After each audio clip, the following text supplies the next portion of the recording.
তবু আপনাকে বলবো স্যার, তবু আপনাকে বলবো একটু ভাবার জন্য। আমার বাবার মৃত্যুটা আমার জীবন থামিয়ে দেওয়ার মতোই একটা বড় ঘটনা। আমি তো মাটির সাথে মিশেই যাচ্ছিলাম স্যার। ঠিক তখন মা দুর্গা আপনাকে পাঠিয়েছিলেন। আপনি না এলে আমি তো আর নতুন করে মাথা তুলে দাঁড়াতেও পারতাম না। হাত জোর করছি স্যার, আমাকে অমন মানুষ ভাববেন না। দয়া করে এটা ভাববেন না যে আমার বাবার মৃত্যুটা আমার গায়েই লাগেনি। স্যার, আপনাদের মতন ডাক্তারদের আমরা ফ্যান। দূর থেকে আপনাদের মুগ্ধ চোখে দেখি। আর সত্যিই তো আপনাদের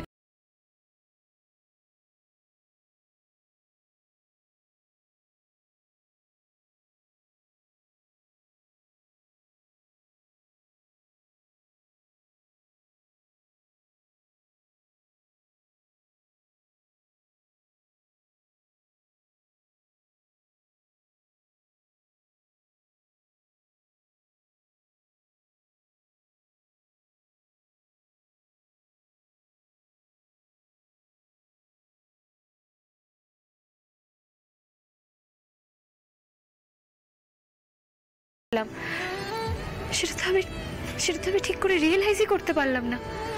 আর এইটুকু সময়ের মধ্যে আমি এত বড় একটা প্ল্যান করে ফেললাম। আপনি এটা একবার ভাবুন তো। ভাববো, ভাবছি, শুরু থেকে ভাবছি। কেন আমার সঙ্গে বারবার হয় এরকম? সেই ছোটবেলায় প্রথম বিশ্বাস ভেঙেছিল আমার খুব কাছের একজন মানুষ, এমন একজন মানুষ যার সঙ্গে আমার গোটা জীবন আষ্টে পৃষ্ঠে জড়িয়ে আছে।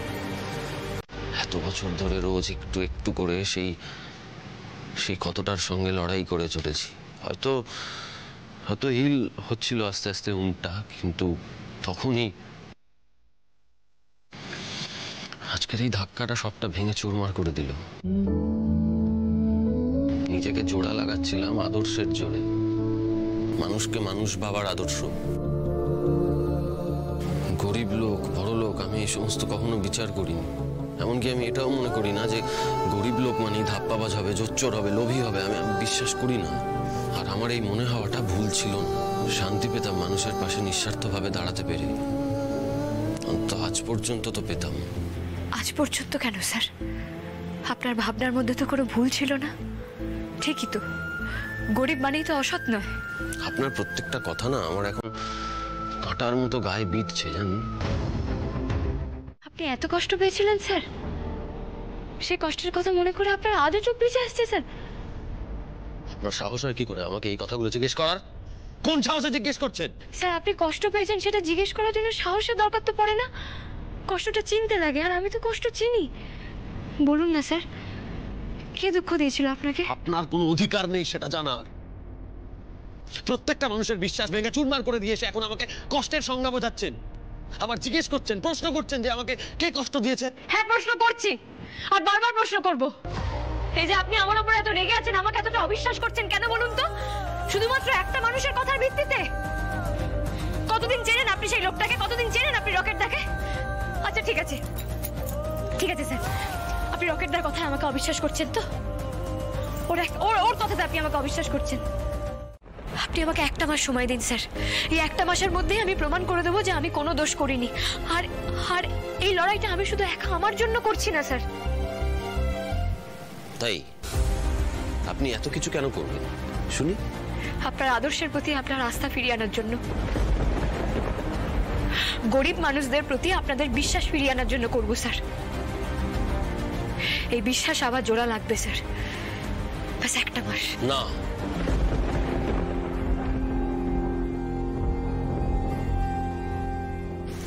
21 দিন। 21 দিন? বেশ, 21 দিন। আপনাকে আমি 21 দিন সময় দিলাম, তার মধ্যে নিজেকে প্রমাণ করে দেখান। আর এই 21 দিনের মধ্যে যদি নিজেকে প্রমাণ করতে না পারেন তাহলে এই বাড়ি ছেড়ে আপনার প্রেমিক রকেটের কাছে চলে যাবেন। আমার মায়ের একটু বেশি মনটা খারাপ। লম্পট গুন্ডাটা তোর বোনের দিকে নজর দিয়েছে, আর তুই সেটা বড় মুখ করে বলছিস। রকেটের কাছ থেকে 5 লাখ টাকা ধার নিয়েছিল। সামনের 2 তারিখের মধ্যে ওকে সমস্ত টাকা শোধ দিতে হবে, নয়তো রকেট আমাদেরকে মেরে আনন্দকে তুলে নিয়ে যাবে। আমি বাবা বলে বলছি না, ওর মতো মেয়ে লাখে একটা পাওয়া যায় কিনা সন্দেহ। নিজের পায়ের তলার মাটিটা শক্ত কর, এটাই তোর একমাত্র। তোমার অনুমাকে আর কেউ বিশ্বাস করছে না বাবা। আমি কোথায় যাব বলো তো?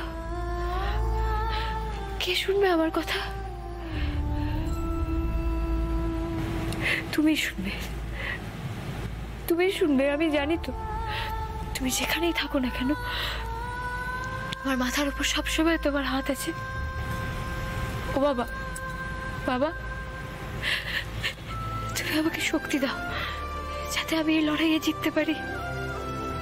না বাবা, আমি এভাবে স্যারের বিশ্বাস ভাঙতে দিতে পারি না। উনি একবার ঠকেছেন, এভাবে বারবার ঠকতে পারেন না। এই লড়াইয়ে আমাকে জিততেই হবে, আমাকে প্রমাণ করতেই হবে যে আমি নির্দোষ।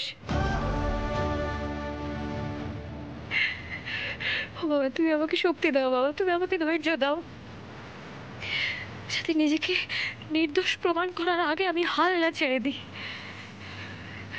21 দিন তো ঠিক আছে, 21 দিনের মধ্যেই আমি নিজেকে নির্দোষ প্রমাণ করে দেবো। আমি মা দুর্গার নামে শপথ করে বলছি, আমি স্যারের হারিয়ে যাওয়া বিশ্বাস ঠিক ফিরিয়ে আনবো। প্রমাণ করে দেবো যে আনন্দী কোনো দোষ করেনি।